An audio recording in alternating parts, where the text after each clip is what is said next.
Jeg har jo en muskelsykdom, en progredierende som gjør at jeg har nedsatt muskelstyrke i hele kroppen. Svak egentlig i alle kroppsdeler og trenger mye hjelp i hverdagen. I tillegg så bruker jeg rullestol, så jeg pleier å si jeg er hjulbeint. Et annet ord for rullestolbruker. For at jeg skal kunne studere, så er energiøkonomisering veldig viktig i min hverdag. Jeg må kunne prioritere å bruke kreftene mine på studiene, og ikke på alle sånne unødvendige småting i hverdagen.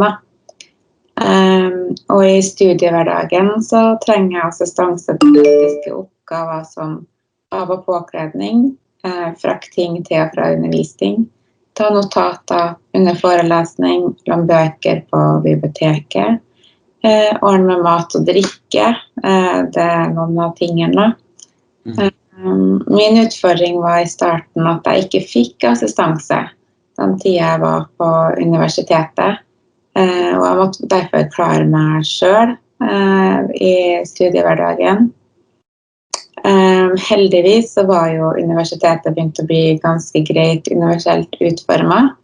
Jeg kunne kjøre bilen min frem til inngangspartiet. Det er varmekabler i bakken, sånn at jeg slipper å kjøre meg fast i snøen. Døråpnere var på plass, og det var heis mellom etasjene. Men selv om campus var fremkommelig, så brukte jeg veldig mye krefter på bare sånne praktiske ting i studiehverdagen, ikke å studere. Og det ble litt for lite krefter igjen til selve studiene. Jeg var så slitt at jeg fikk ikke forberedt meg godt nok til seminar. Og jeg hang hele tiden etter faglig, fordi at jeg ikke fikk hentet meg inn. Og i tillegg så fikk jeg ikke nok tid når det var semesteroppgaver og eksamen. Og jeg fikk aldri fullført eksamensoppgavene. Jeg ble aldri ferdig med oppgavene. For når jeg skulle begynne å studere, så var det jo ikke en eneste døråpner på campus, eller på jurfag. Så det var en del sånn praktiske ting som var på plass før jeg kunne starte. Og heldigvis så hadde vi relativt greit med tid, sånn at det meste var på plass når jeg begynte. Men da hadde jeg ikke startet på den prosessen med individuell tilrettelegging, som vil si eksamen og semesteroppgaver og sånt. Og jeg opplevde det som litt sånn utfordrende, fordi at jeg har jo aldri tatt en juseksamen før jeg startet på jusstudiet. Så at det er vanskelig å vite hva man går til, og hvilke behov man har i den forbindelse. Hvor lang tid ekstra tilsvarer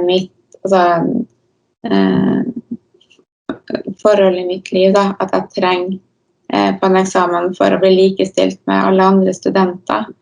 Sånn at det var først på sånn 3.-4. avdeling at jeg faktisk fikk visst det jeg var god for på eksamen, fordi at jeg rakk aldri å bli ferdig med oppgavene ellers.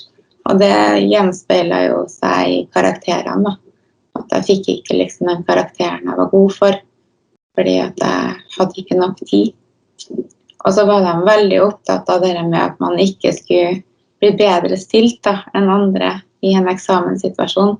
Og det medførte at man fikk kanskje mindre tid enn man egentlig trengte, fordi man fryktet at jeg skulle få en fordel av tid, sånn at det var en sånn opplevelse av mistenksomhet, at man prøvde å ikke utnytte systemet, men i hvert fall det å få en fordel.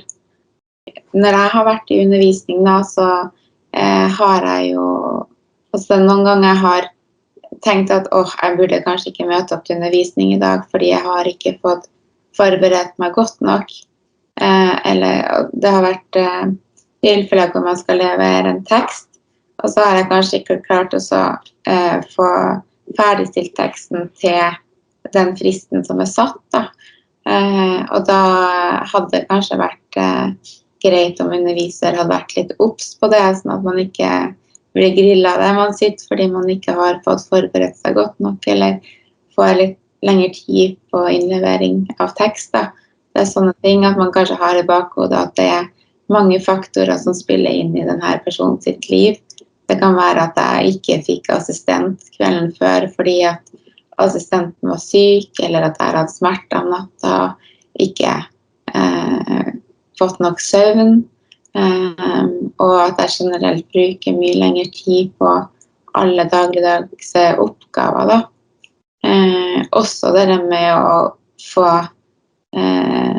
kanskje tilrettelagt tidspunkt for seminar, at man, hvis man har utfordringer med å komme seg opp om morgenen, at man kanskje får et tidspunkt litt senere på dagen, eller sånne ting. Så om det på en måte undervisere eller administrasjonen da går til, det er jeg litt usikker på. Men kanskje det å være litt sånn fleksibel da, i undervisningen, når enkelte har ulike utfordringer i hverdagen. Da. Men det skal jo stilles de samme kravene til meg som til alle andre. Det er ikke noe sånn stakkarsliggjøring eller noe sånt. Det er jo mer sånn når det er reelle utfordringer i hverdagen, at man kanskje kan ha forståelse for det, da. Det å være litt fleksibel. De andre har vært litt mer krevende, da. Så det har nok vært mer at jeg er en person som bare vil få til ting og gjøre alt jeg kan for å klare det. Hadde jeg ikke vært det, så hadde jeg kanskje gitt opp underveis. Men jeg skal liksom komme gjennom dette studiet. Koste hva det koste vil. Men for min del så har det blitt litt sånn at jeg får bare kjøre på, og så håper jeg at helsa helt jeg kommer i mål. Det har vært strategien, da. Men jeg har jo blitt frarådet fra leger og sånt underveis til å fortsette når jeg har vært utbrent og sånt, at du må virkelig tenke gjennom om det er verdt det eller ikke. Men for min del så er ikke det å skulle ha et liv uten å være i jobb og bidra til samfunnet, det er liksom ikke noe å tenke på. Jeg må få til det her og kunne få de mulighetene som jeg vil få da, med studiet. Jeg skjønner at det er mange som bare gir opp underveis. Så jeg håper at det kan bli noen endringer som gjør at flere får studert og kommer seg ut i jobb, fordi at folk i min situasjon må ta utdannelse for å kunne være i jobb. Og det er alt for mange som ikke får gjort det, da. Jeg tenker jo at det er viktig at alle som ønsker å studere, har anledning til det uavhengig av funksjonsvariasjoner, da. Sånn at det mangfoldet vi har i samfunnet gjenspeiles i yrkeslivet også. Hvis man skal tenke litt sånn stort. Og det her vil jo igjen bidra til likestilling av personer med funksjonsvariasjoner. Og det er jo noe jeg brenner for, da. Så jeg synes jo det er et viktig poeng. Men jeg er litt sånn usikker på hva jeg skal, om jeg liksom mer konkret, hva jeg skal si der. Men jeg håper at jeg kommer i en posisjon hvor jeg kan påvirke positivt da, i forhold til likestilling og sånt. Tenker jeg at det vil jeg jo gjøre bare ved å være ansatt i det offentlige, for eksempel. At man ser at selv om man har en funksjonsnedsettelse, så er jeg som alle andre. Jeg kan gjøre like god jobb, og at man kanskje endrer litt på fordommer i samfunnet og sånt. Det å ha et øye for å være våken for studenter som har utfordringer, og vite om tilretteleggingsmuligheter, og vite om rett til universell utforming og så videre. Og så ta det opp og gå i dialog med den enkelte studenten. Av erfaring så vet jeg det at det kan sitte ganske langt inne og spørre direkte, har du lese- og skrivevansker? Har du noen konkrete problemer?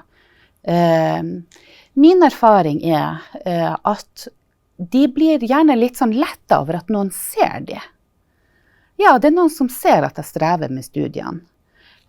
Og da, når man først har fått den lille åpningen, og så kan man gå inn og snakke om, ja, hva vil det si? Hva betyr det for deg? Ok, det vanskelig for deg å lese, og det enda vanskeligere for deg å lese engelsk. Ja, men denne boka finnes på norsk også. Det en oversettelse, og ikke originalen, men likevel. Greit, bruk den boka I stedet. Så det å se enkeltstudenter, og samtidig tenke individuelle løsninger.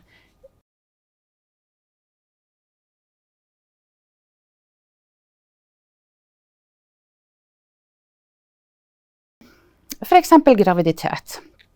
Har man termin, føder man barnet mitt I praksis, da kan man kanskje ikke fullføre praksis, da må man lage et annet praksisforløp. Vi har hatt studenter som har tatt halve praksisen før fødsel, og så har de tatt andre halve praksisen I sommerferien før neste studieår. Det en måte å tilrettelegge på. Det ganske mange studenter som har psykiske helseplager. De kan trenge en del veiledning og oppfølging. De kan trenge å få utsatte frister, få ekstra veiledning for å fullføre oppgaver. De kan trenge å få spesielle praksisplasser som vi vet kan fungere for de med sine utfordringer. Det kan også gjelde andre problemer studenter har, ikke bare psykiske helseplager. Jeg har jobbet en del med synsvansker, og det alt fra å tilrettelegge for hva slags hjelpemidler det, og har studenten det, studenten fulgt opp fra NAV eller andre instanser, til det å tråle Norsk Lydbibliotek for å finne pensumlitteratur eller alternativer til pensumlitteratur. Det en faglig jobb, det kan ikke administrasjonen gjøre. Til det å finne den rette medstudenten til å være studentassistent for denne personen. Jeg merker når jeg snakker med ansatte, så kanskje første tanken at nei, det her går ikke. Det kan vi ikke gjøre, for da det ikke rettferdig overfor de andre studentene. Men når man får snakket litt og forklart, og vist til loven, og hvordan praksis det på andre enheter på universitetet, så blir det enklere. Og da ordner det seg oftest. Sånn at om alle får denne bagasjen før vi kontakter dem for å gjøre en tilrettelegging for en student, så vil det nok bli mye bedre.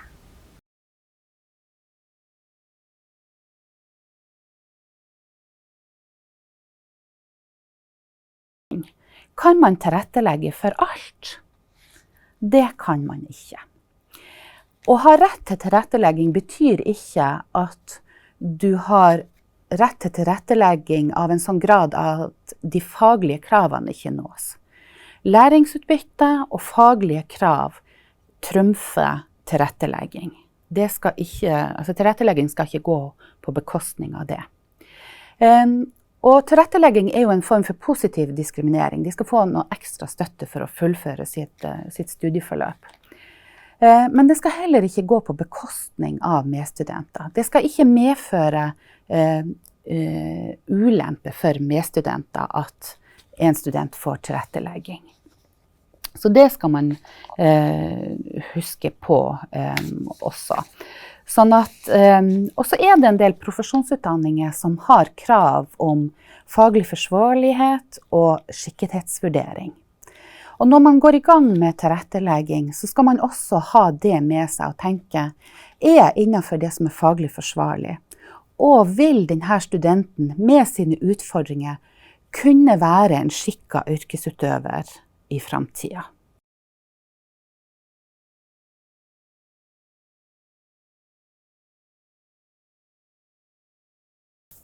Vi har flere eksempler hvor studenter har uteblitt, og vi har lurt på hvor de de har hatt så mye fravær, vi har prøvd å få tak I dem. Og så viser det seg at de står I noen livskriser, eller at her det noe spesielt. Og når de for 4. gang leverer for sent, uten å ha informert noe på forhånd eller bedt om utsettelse, så vi jo så menneskelige at vi blir jo kraftig irritert og tenker ja, det her er ikke verdt å investere noe i når vedkommende selv ikke følger opp. Og så viser det seg at her er det noe som foregår, og det er jammen meg bra at vedkommende klarer å henge med så langt likevel. Så når de åpner opp for sine liv, så gir det noen helt andre muligheter for dem, og det gir også oss mulighet for å hjelpe. Jeg blir rørt med tanke på de studentene som vi har tenkt at går det her bra? Og så går de ut med flagget til topps. Det er noe av det mest fantastiske du kan oppleve. Ja, det er det.